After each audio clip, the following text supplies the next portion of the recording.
The 2 o'clock in the morning, violent home invasion in progress. It's every homeowner's nightmare scenario. 3 armed hostiles, all with handguns, trying to bang down your door. Do you have a plan to deal with a threat like this?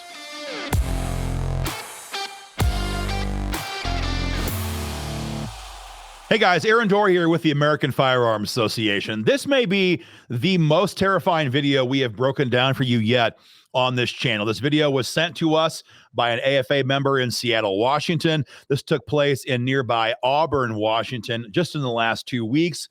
This is from police reports, this is a known home invasion crew that is attacking Asian homes in the greater Seattle area and suburbs around Seattle. Is a highly violent crew, as you're about to see, and they have not been caught as of the most recent reports that we have read. This homeowner, they thought, was going to be easy prey, and instead he turned the tables on these guys with well-aimed gunfire and saved his family. So we love showing these because we can never forget what's going to happen to our country if we lose our right to keep and bear arms.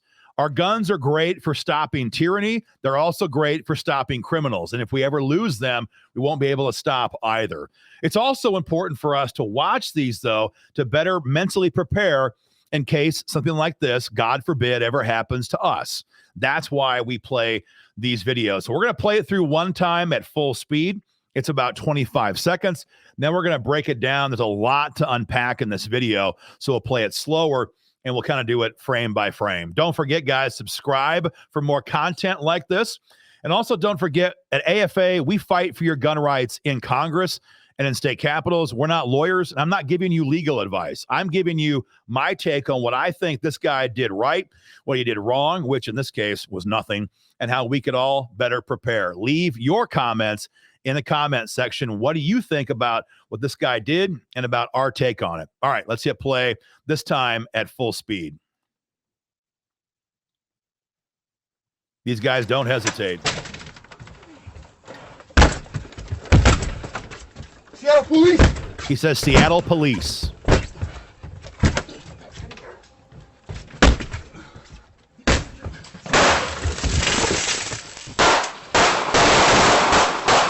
That's it. The video cuts right there. 26 seconds is the full length. And guys, this is a really, really, really hot situation because it is not some novice robber who wants to come into your home when it's unoccupied to steal your TV. This is the ultimate middle of the night, multiple armed assailants scenario.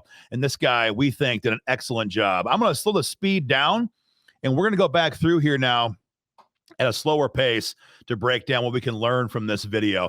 Before I do that, though, I just want to say, for this homeowner, he gets a major shout out from us. This guy stood his ground against one of the most dangerous threats that we have seen and came through with flying colors and saved his family. Major shout out from all of us here at AFA to you, sir. Well done. So at half speed, you see 3 attackers approach the door very quickly.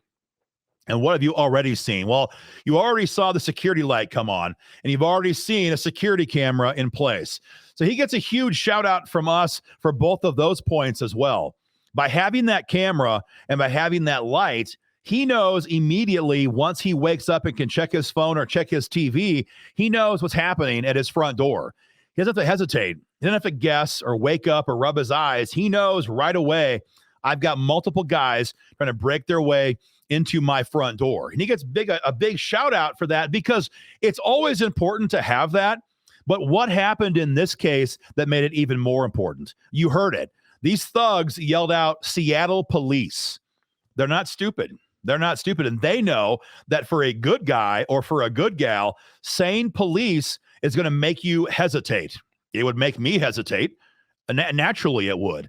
And so the only way he could be certain that it wasn't the police was by having a camera and lights in place to make that positive identification. And he did that in this situation. Well done to him. To play a bit more. What else do you see? Again, not some novice crew. They all have face masks on. 2 of them are wearing gloves, the guy in the front and the guy in the back, white gloves and blue gloves. As you're about to see here, they all are armed. I'm going to pause it here in about 2 seconds. Give me just a moment here. You can see right here. Here we have a gun on the left, the guy, the black hoodie. We have a gun in the middle, the guy in the gray hoodie. And on the right, we have a gun in his hand as well. All three guys are armed.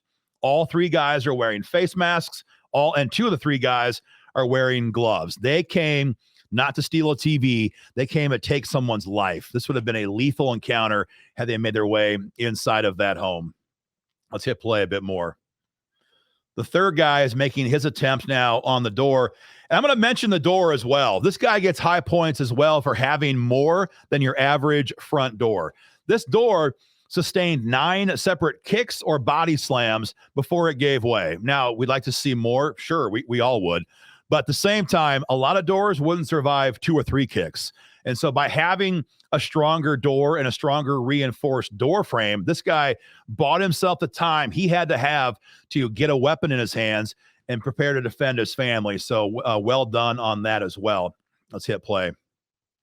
And right here, the door is going to blow open. We can't quite see it on screen, but you can tell because the bullets begin to fly on these guys. They immediately duck and retreat and run away. If you watch really closely here, it might be kind of hard to see. It's kind of a grainy video, but the guy in brown pants, as he gets off the steps and rounds the corner, he fires back at the homeowner. It's hard to see here, but he does fire back on these guys. And that is the end of this video. And so a lot of shots were fired in this engagement. You heard that in the audio. We're not sure exactly how many were fired by both sides. It seems as though both parties had 9mm. That's based on the casings that we saw on news reports that covered this event. So not sure anybody had anything other than a handgun. So a lot of noise, a lot of shots being fired. We could not get an accurate count on how many rounds were fired, but it was not a mild engagement. So we already mentioned the lights, the door. Also, our third big shout out to this guy for having the mental mindset necessary to deal with a threat like this. This is a terrifying encounter. I don't care who you are. Three guys, middle of the night, all armed. This is not an easy situation. You can quarterback it easily in the comfort of our living rooms, but to go through this in real life and do so well as this guy did, major shout out for mental preparation as well. He obviously had done some. So let's discuss the legalities here. Legalities. Was this shooting justified? Well, we say absolutely, hands down, it was in any state in the country. Again, we're not lawyers, but every state, even blue states, allow people to take defensive actions to prevent, and depends on your state, but to prevent a forcible felony, to prevent a dangerous felony, to prevent a violent felony, depends on your state's laws. But every state has some provision to prevent a middle of the night armed home invasion, especially if it's caught on camera, as this one was. This guy will be fine from a use of force standpoint. If you agree or disagree with that, let us know in the comments section. But now I'm going to push it a little further. What are your thoughts on if this homeowner did not wait until the door broke open to fire a round? What if he shot through the door? Is that justified in your mind? And I'm going to push it even further. What if he did not have the security camera in place to positively identify the threat? What do you think about that? Let's break this down. I mean, obviously, shooting through a door is dangerous. You don't know definitively what's beyond the door. You don't know who's back there, and you don't want to shoot what you can't see. That's a given statement. But that's not the end of the conversation, because in this situation, especially having a security camera, he could have some knowledge of what was back there behind the door. And also, he also knew that with 3 armed assailants, if they made entry and he waited till they made entry into the home, he could be dead. He could be dead. He survived this encounter, thank God, but it could have gone the opposite direction. Most states, this is state by state specific, I want to make that very clear. Most states allow you to take defensive action to stop those violent crimes that I laid out a minute ago before they take place. You're not required to be partially before shooting your rapist. You're not required to be partially murdered before shooting your murderer. Most states allow you to use defensive force to stop the imminent threat of these crimes as well.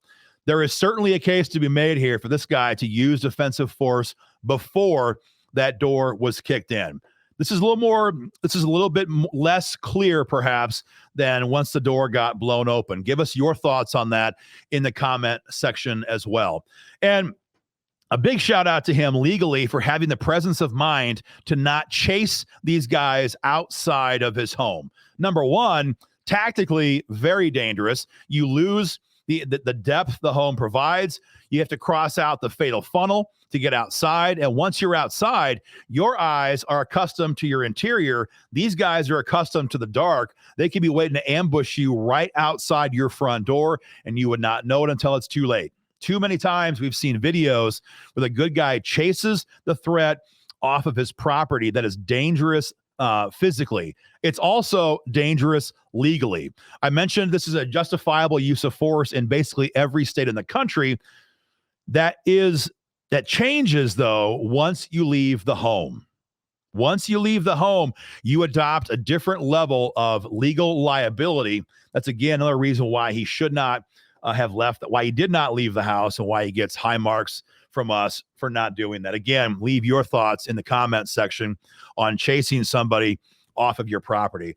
And finally, a political overview. We could not get an exact round count, but it sure seems like the good guy fired more than 10 rounds. Imagine if he was in a blue state that had a 10-round magazine limit. Imagine if he had a revolver or a Glock 9 with 10 rounds. Could have easily died. You have three guys here with guns. They could have had 10 rounds in there, 15 rounds in there, 17 rounds, even more rounds in there. So they could have had over 60 rounds of ammo. And your politicians, if you're in a blue state, they expect you to defend your family with 10 rounds. What a joke. AFA will always fight against mag limits. Guys, be involved with that fight. Go to joinafa.org and join up today. The same thing, though, applies to these BS safe storage laws. Note my heavy sarcasm. Safe storage laws. California has them. They had it for decades. New York has had it for a couple of years now. More states are enacting these. And what they expect us to do in these safe storage, again, heavy sarcasm, these safe storage states, is to leave your gun unloaded and secured in a gun safe or the cable lock 24 hours a day, every single day of the year, unless you're actively using that firearm for hunting or target shooting. So imagine if you're this guy, you hear that slam on the door, and we counted this. He had about 21 or 20 seconds between the first guy kicking the door and when the door flew open. So imagine you've got 20 seconds from when you hear the slamming to wake up, find a light switch or a flashlight, go find your gun safe or go find the key for your cable lock, open up the gun safe. Then you got to find ammo because you can't leave the damn gun loaded. That's also a crime in many safe storage states. So find your gun, find the ammo, find your glasses, whatever you need to be able to see and to function. Do all of that with your wife and children screaming as your door is being broke down. Could you do that in 20 seconds? I couldn't. There's no way. And that is the reality of safe storage laws. But make no mistake, it's not just blue states pushing this. We now have red states like Georgia, for example, discussing safe storage laws for their state. And finally, political takeaways, the AR-15. Boy, if there was ever a situation to have an AR-15, this was custom made to order. Multiple targets. Wow, to have an AR-15 in his hands, which he did not have. 30 rounds in your gun, ready to go. A weapon light on that gun, ready to go. A great optic on that gun, ready to go. That is the tool you need to deal with multiple armed attackers like this. He didn't have that because, don't forget, in Washington State, it's now a felony crime to have an AR-15 unless it's part of the pre-ban era of AR-15s. Never, ever allow your state to ban the AR-15 or similar firearms. It is not enough to have a handgun in your hands when facing multiple attackers like this. Again, guys, major props. This guy stood his ground, scared off 3 armed attackers, saved his family. Well done to him. That's our take on this. What do you guys think? What is your feedback? Give us your thoughts in the comment section. As always, join the fight today, guys. Go to joinafa.org and get involved.